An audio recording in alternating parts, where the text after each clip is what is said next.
Hello, blessings, everyone, and welcome to another episode of The Color Calendar, brought to you by Aura House School of Color and Light. I'm your host, Eleyne-Mari, and I will be your guide as we look through life's kaleidoscope to find the most colorful people and the most colorful events in the world. My guest today is Sarah Granahan, who says her passion is to help people rediscover their light. An energy healer and empath, Sarah is the owner of Color My Spirit in North Carolina. She is also the author of a novel, Coco's Gift, and Chakrula, an inspirational comic book series about a colorful super healer. Through energy work, writing, art, and other mediums, Color My Spirit was founded on the belief that every person has the ability to rediscover and reconnect to who they were meant to be. I asked Sarah about her own healing journey. I found that when I was in my 20s, I encountered a healing crisis of sorts. My body started kind of falling apart. I wasn't feeling well. I could hardly have enough energy to go to work and do the things I needed to do just to take care of myself being out of college and having an apartment in Chicago. And I didn't know what was going on, and that was really scary. I was going from doctor to specialist to specialist, and I kept being told, your tests are coming back, you're healthy, maybe it's a thyroid thing though, or maybe it's IBS, or maybe it's this and that, and then I'd get tested, and then maybe it's allergies, and test, and everything was fine. I was supposed to be a normal, healthy young woman, but inside I didn't feel that way at all. So at that point, I kind of hit rock bottom. I just didn't know what to do. I was like, it's not like an episode of ER on TV where you go to the doctor and they diagnose you right away with what's going on, and you get your medication, you have your surgery or whatnot, and then they send you home. This was a little bit more challenging. So finally, I had one physician tell me, I think maybe this is all just in your head. And I felt like that was a little hard to hear. But then after that, I kind of started doing my own research online, trying to find if there were other people that were experiencing what I had experienced with my health, not getting the answers that they needed, but still feeling the way that they felt. And I actually found there were a lot of people out there in chat rooms and asking the same questions, having the same symptoms or similar symptoms I was having. And then I began kind of looking to see some of those people, what research were they doing? What were their alternative means to healing that they found? And researching more of that. And then realizing some of that kind of made sense to me, and, slowing down, listening to your body, being more grounded and self-aware, taking a step back, trying not to be as stressed, incorporating meditation into my life. I started doing all these things, eating a different way, and I noticed that I began to feel better, and I wasn't taking any medication. I finally also stumbled upon Louise Hay's company, Hay House, and her book, You Can Heal Your Life, and that book just transformed my life completely. I know exactly what you mean. I have several dog-eared copies of You Can Heal Your Life here in the house, and I've given away other copies to, not so dog-eared, to friends and family members. And Louise Hay is just amazing. I am so grateful she is on this planet, and she's just inspired so many of us and taught us how to look in that mirror and love ourselves and forgive others. So from the books of Louise Hay, your search for answers eventually led you to using your natural healing and empathic abilities and becoming an apprentice in the Healing Touch program. Tell us about that. Okay, well, I think it would be helpful just to explain a little bit about Healing Touch. It's an energy-based therapeutic approach to healing. The goal in Healing Touch is always to help restore harmony in the energy field and to help people self-heal, so to give them the control of self-healing. We work on the physical, emotional, mental, and spiritual levels. So someone could have a physical issue, they could have an emotional issue going on, they could have a mental issue, and then obviously a spiritual issue. And people from all walks of life come to see us. A lot of people have found it really helpful with pain management, anxiety reduction, wound and fracture healing, autoimmune disorder, grief management. And even I worked in a cancer clinic and supporting them during their treatments with doing some healing work that we offered to the community on a volunteer basis. Now, we do have also community outreach in North Carolina as well at Wake Med Hospital that we do outreach to the community for free. People can come out and get a healing touch treatment by any of the practitioners there and apprentices there. So it's really a great thing. I'm all about it. I'm just so passionate about it because I finally found a way to, besides the writing, to actually do something out in the field to help people heal. And so I'm working towards becoming a healing touch certified practitioner. So the step below that is to become an apprentice. So I've worked for actually a little over a year, I think now, graduating from a student, and I'm continuing to train and getting my clinical hours so that I can become a practitioner. And I'm just so delighted about it because I'm like, I get to do this work, I get to help people. I get to see them have their aha moments, and it's just so fun. I'll bet. Now, speaking of fun, let's talk color. Do you remember your first happy experience with color? Was it crayons or blacks or? Oh, yeah. I loved crayons. I was definitely the kid off in the corner coloring, and I loved all different colors all the time. And actually, growing up, my favorite cartoons were the Care Bears and My Little Pony, and mainly because they used rainbows. Like, there was always all the colors on the spectrum were represented. I mean, the Care Bears, they were little healers themselves, using the Care Bear stare and the rainbow to help, overcome darkness and evil. And so, that's what I remember growing up. And I had all the Care Bears. I especially love myself some Lucky Bear. My Little Pony, too, was all had a lot of rainbows and lots of bright colors and stuff. And that was just what I was attracted to as a little girl. And then I would draw pictures of rainbows often, in my pictures and stuff when I was coloring. I just loved all different colors. Rainbows and Care Bears and My Little Pony. Oh, my. I'm not going to say how old I am. But I do go back a little bit farther than that, Sarah, like to the Jetsons and the Flintstones and Johnny Quest. And, oh, gosh. I remember that when my family got our first color television set, it was like, just this wonderful moment. It was like this whole world just opened up, sort of like in the movie The Wizard of Oz, when Dorothy steps out of that boring sepia-colored house and into beautiful Technicolor Munchkin land. It was like that. So, yeah, color is a great influence. And as you grew older, Sarah, how did color affect your life? I've always been especially attracted to purple. That's always resonated with me, like throughout my whole life, from when I can remember being maybe like in my tween years to all to adulthood. I've always liked purple a lot, and I've read a little bit, that purple is a lot of the color of creativity. For the work I do, it's the color of the seventh chakra above your head, and it's been with me during my healing journey. Even if during the times it was a little bit darker. A dark purple would still be, make me very happy. But it's funny, though, magenta pink just really popped, especially when I started doing the Chakrula comic that I have, writing that and working on that, but also then exploring what if I was able to get out there and actually do energy healing work, which is what I love doing. And then as I began exploring that, it's like magenta. I have a magenta pink coat. If people that know me, they know I have magenta pink on my tennis shoes.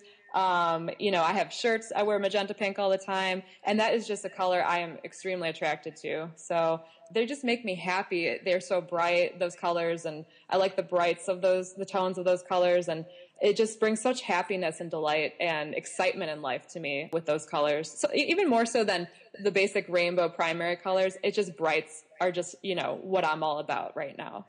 You have two very young daughters. What do they think of the color magenta? Do they like it too? My oldest girl, not as much. Just lately too, is always reminding me, Mommy, I love purple. Mommy, I love purple. In Frozen, there's the color purple. So, her and her generation, like Frozen, that movie, Frozen is their little anthem. But she told me she wanted a purple room because of Frozen. But before Frozen really hit, she was always really attracted more so to purple than, a lot of times we attribute young girls being attracted to pink. They should have pink and baby boys should have blue. But my oldest has never really been a pinky girl. She's been always kind of blues and purple. But especially now, purple is just her thing. And then my youngest, she's my pinky girl. And it's funny because she is just, we call her our little puddle of cuddle. She is just a little lover and cuddler. And she's up every night because she needs to make sure we're still there. She exudes love. I mean, just beyond what I've seen in a child. And she's just, they're both a delight, but I mean, she's just really is all about that pink. And pink just suits her. So of course she's got, pink in her room too, but not as magenta. It's more like a soft color. I didn't want to shock her with like the magenta pink that I'm into right now, So they both have their color. They both definitely draw towards different colors, even though they're two girls. So it's really fun to watch that. And I want to see if that stays pretty consistent or if they start, inviting other colors into their spectrum and have, new favorites that materialize after a few years. So. All right, we have talked about your background, and now we're going forward to a topic that I have never, ever talked about on the radio, and that is comic books. I was reading through some posts one day on the Spiritual Network's website, and I came across one from you, Sarah, about a comic book that you had created. Well, that definitely got my attention because when I was growing up, I spent a lot of my babysitting money on Archies and Betty and Veronica, Jughead, the Fantastic Four, Batman, Superman, Supergirl. Oh gosh, I don't know how many others. But anyway, that was back in the 60s, during what I understand is often referred to as the Silver Age of comic books. And last year, in 2014, over $540 million worth of comics were sold in North America. Wow. And now you have jumped aboard the comic book wagon with your own series about a colorful super healer called Chakrula. Well, it's also the first comic book I have read in about 45 years, and I have to say that I was really, really impressed by the story and the artwork and all that gorgeous, gorgeous color. So, Sarah, who is Sierra Rosario, and when did she first appear in your life? Well, it's funny. I didn't set out really to write a comic book. And if you told me a few years ago that I'd have a comic book, I would say, what? No. I love how life does that to you. But I was finishing up writing my novel, Coco's Gift. I have a novel out as well that I self-published. And I was actually attending a race in Chicago, a 5K, where it was around Halloween.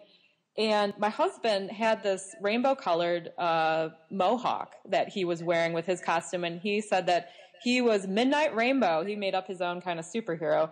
And it just all hit me. That just got my creative juices flowing, My purple meter was like way high that day of creativity. And I just said, it would be really cool to have a super healer, somebody that, of course, all superheroes help and they have these powers and stuff like that. But what if there was a superhero that could actually teach people about the chakras and how to use color and to help clear the fields and do an energy healing so that we're not just like killing off the villains and hurting them? Because I think I feel like there's too much violence in the world. And I used to work at an arcade and seeing some of the video games and stuff like that and the young children and they're playing these games of kicking and stuff. And it's something I just don't really want to expose my children to too much. Like I want them to know what reality is, but I just feel like there needs to be more positive influences. There needs to be more good things in teaching people about how to, turn things into good. So the whole idea was to have Chakrula, the name came, a little bit later, as a female superhero so that I could kind of relate to her, so I could write about her, but also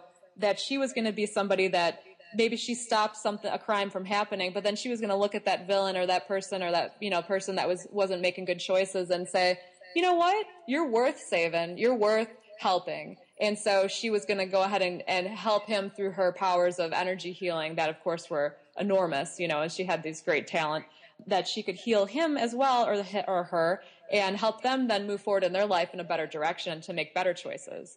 So I just thought that was a good idea at the time. And I got really crazy and wild about writing those episodes. I kind of put the novel on hold for a little while. And then my husband's just looking at me like, what are you doing now? Oh, I thought you were going to focus on this, So my creative juices were all geared towards that. And then 8 series later, I finally decided to publish the last one, which is out right now, which is the only one that's published. I also have a children's book that is on the back burner that's designed. I just haven't published it and sent it to the artist yet that's going to create that. So I have all these ideas for Shakrula. It's just getting her message out there and then finding the right audience, because the comic book world, they've embraced it. They thought it's a unique idea, but it's very heavily male dominated, and also a lot of the comics are pretty gory still. And again, that's what I kind of wanted to get away from. So I'm not a very traditional comic per se, but I was hoping to even attract some people in different realms into the comic book industry by writing the story that I did and creating the character that I did. Well, I certainly didn't have a problem with Shakrula being educational, because I thought your readers would find it interesting to learn how some of her cool superpowers work, like the astral projection and chakra healing. And what really impressed me about your heroine, Sarah, is that she uses her heart chakra and her healing powers to remove the negativity and transform the bad guy into someone redeemable. So instead of kicking criminal butt with all these action word bubbles popping up here and there, like bam, pow, crash, boom, she seems less like an avenging angel to me and more like a loving rehabilitator of light. Was that always your intention? Yes, it was. And I just feel like we need more of that in the world, worldwide, just to have more influences and more ideas for how can we take a situation that's maybe troubling, but see the good in it and see that light at the end of the tunnel, like I talk about, and maybe we look at ourselves and find, maybe there are things we should work on in ourselves to attract better things in our world, and if somebody's been mean to us, well, maybe they've hurt before, and maybe they've had an abusive situation growing up, and I always have tried to put myself in other people's shoes, especially with the background I have, how I grew up. It helped me with a lot of forgiveness, and helped me self-heal. But also, like, what if there was a comic out there that, somebody that could do that and could, do that in a really redeemable way, and then maybe even, teach others how to do that. So that's definitely hit the nail on the head. I did want this to be more of like an educational series as well for people. And in case the moral of the story doesn't get the reader's attention, I'll bet Shakrula's costume will.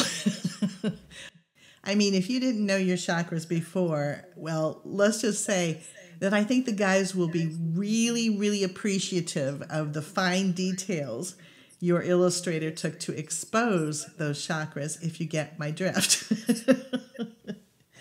I also noticed that there are several color references in Shakrula. For instance, when Sierra discovers the red line, and when Shakrula uses gold energy to clear the space. What do the colors red and gold mean to you? Well, with the healing work that I do and with the chakras, red is our first chakra, which is the root chakra, which is our family, our financial stability, our stability in our family, our support group, our home, stuff like that. It's the first chakra actually that develops when a baby is born too, is our root chakra. And so like if you got up and you moved somewhere, you're uprooting yourself from the place to a new place, and then you have to put your roots back down, kind of.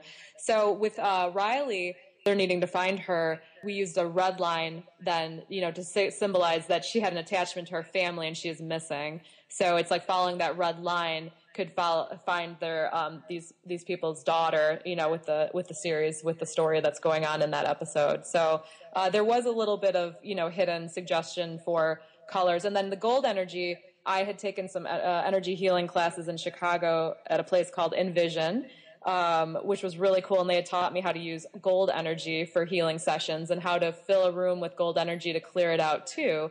And I'm sure people that maybe are schooled in feng shui and stuff might be familiar with that or may not. It's a different modality. So I used a little bit of that too, what I had learned in the comic book as well, to kind of teach that can be done to help clear out, especially in a situation where there's been upsetting emotional things going on or traumas, because some people can go into a house and feel like the energy feels kind of dull, or it feels angry, or it's scary. A lot of times that's just stuck energy even that inhabits in our environments or in our homes, and that can easily be cleared out as well. So not that I don't personally do that work, but you can read more about that and find a professional that might do something like that besides just energy healing work on people, children, and animals. So, but yeah, I wanted Shakrula to incorporate a lot of different healing modalities and thought processes on healing, so people could be a little bit more educated and maybe open them up to something new. So what is your intention for the series? Will more criminals be clobbered with color? And most importantly, do you see a Chakrula movie in the future? I have always seen a Chakrula movie in the future. Of course, I see that with my novel too, but I've always, the way I write is I see things like almost like a movie screen, and then I just interpret them by typing on my computer. And so that's kind of how I download information with how my creativity works. So they usually start out as movies, and of course that's why I think, oh, this would be a great movie. I hope other people agree. So I really hope, though, in the future, Chakrula would be, on the big screen and would be, movie worthy, just so that we could spread the message a little bit more and teach people, about the benefits of positivity, and that we don't need to kick criminal butt or hurt people back just to, get back at people. I think that would be a great message, to put out in the world. And even if just a couple people go, I'd be a happy girl that a few people got the message. But for the other series, though, there are different episodes with different scenarios that follow Sierra's life. And there's actually a little bit of a way for people to learn how others can actually incorporate the energy of Chakrula. So that's also, those are all on the back burner because I haven't really released any other series yet. So hopefully, though, in the near future, you can get another one started and kind of write a little bit more. I also plan to put a little bit more education in some of the comics as to what the chakras are, what they look like a chakra chart. I have one on colormyspirit.com, which is my company's website, where I developed, just a basic chakra chart. So for people that don't know about the chakras, they can see where each energy center on the body, what color it is, and what it kind of means for that person and for everybody. And I think that would be really helpful as well, because I have had a lot of people read the first one and be like, I'm not really sure what the chakras are. So, it's really cool, but I wish I knew a little bit more. So, but those were, that plans to be put in a lot of the series moving forward. Well, it sounds like a lot of work, but work that's very gratifying, I'm sure. Sarah, this has been a wonderful and fun interview. Thank you so much for being on the show today. Unfortunately, there's time for only one more question, and that is, if you could choose one color as your super healing power, which color would it be and why? Magenta pink. No, I definitely, though, magenta pink. It just resonates in my life right now. And the reason I would tell you would choose it, and also Chakrula would tell you, is because it's a color that resonates with the fourth chakra. The fourth chakra on the rainbow scale is actually green, but it's the fourth chakra sits in our heart center. So it's like where our lungs are, where our heart is in the center of our chest. But also pink is the color of love, so it's often attributed to the heart. So a lot of times that chakra can take on a pink color or magenta color and or the green color. And what I had learned a lot from doing some research was, if you have your fourth chakra in line from an energy perspective, if your fourth chakra is healthy and flowing well, that is the main chakra that can put all the other chakras into total alignment. So if you have a healthy fourth chakra, it's going to help the other ones tremendously. And that's the only one that can affect all the other ones in the major chakras. So that's why I would choose that color, and that's why I would choose that area, and that would be my secret superhero power.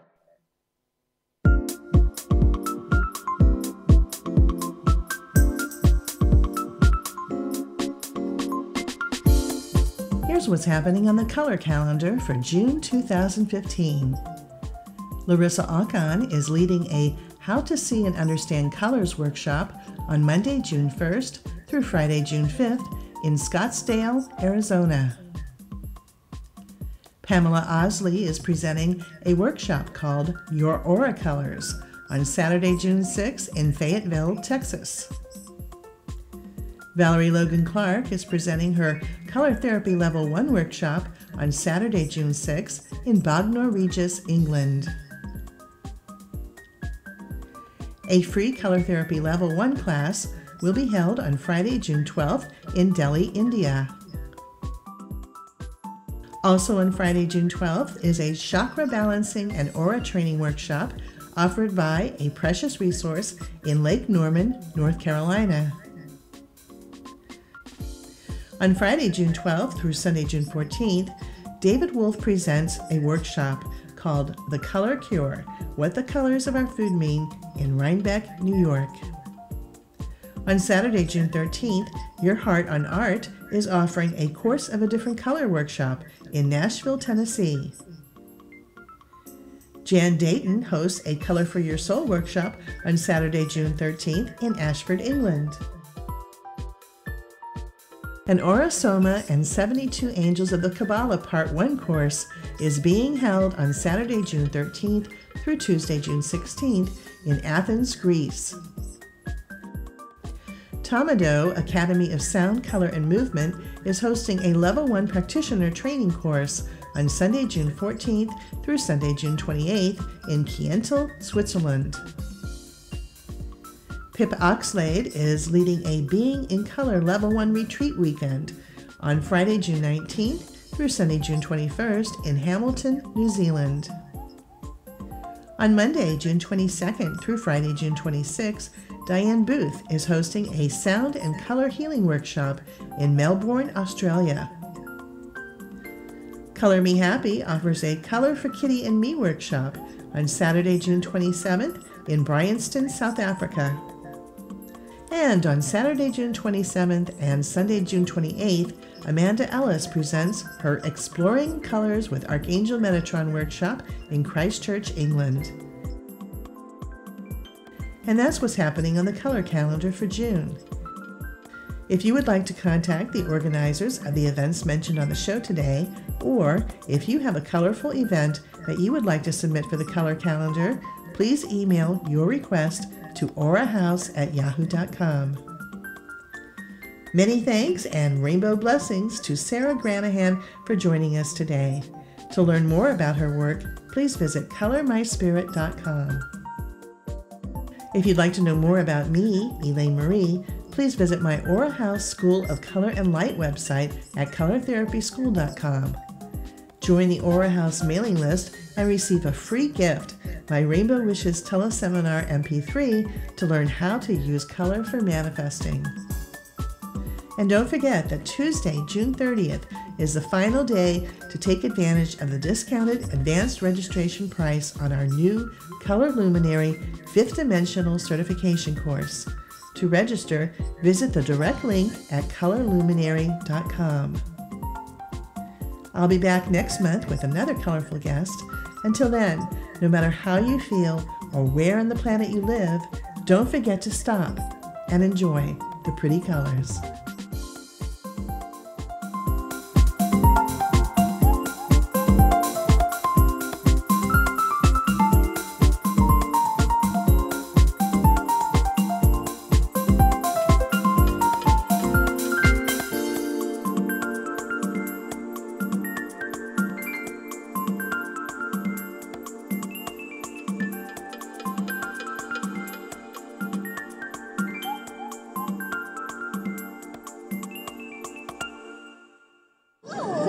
Color is all around us.